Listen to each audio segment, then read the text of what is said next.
চাঁদা দাবির অভিযোগে জামায়াত নেতাকে বহিষ্কার।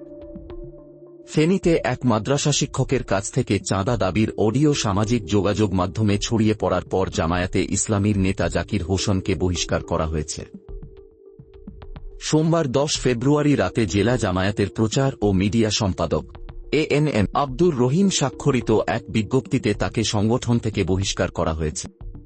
ফেনী আলিয়া কামিল মাদ্রাসার সাবেক অধ্যক্ষ মাওলানা মাহমুদুল হাসানকে মামলা থেকে অব্যাহতি দেওয়ার আশ্বাসে জামায়াতের রুকন জাকির হোসেনের বিরুদ্ধে চাঁদা দাবির অভিযোগ উঠেছে। বিজ্ঞপ্তিতে বলা হয়, সংগঠনের শৃঙ্খলা ও নীতিবিরোধী কর্মকাণ্ডে জড়িত থাকায় দলীয় গঠনতন্ত্রের 6(2) নম্বর ধারার 2 উপধারা অনুসারে জাকির হোসেন মিয়াকে দল থেকে বহিষ্কার করা হয়েছে।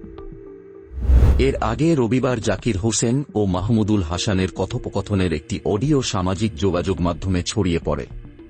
মাহমুদুল হাসান আওয়ামী লীগের রাজনীতিতে সক্রিয়। গত বছরের 5 আগস্টের পর অনিয়ম দুর্নীতির অভিযোগে তাকে অধ্যক্ষের পদ থেকে সাময়িক বহিষ্কার করা হয়।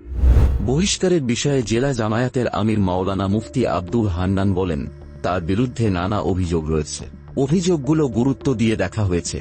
এ ধরনের কার্যকলাপ কোনোভাবেই সমর্থনের সুযোগ নেই, আর যেন এমন কিছু না হয় সেজন্যই বহিষ্কারের সিদ্ধান্ত নেওয়া হয়েছে।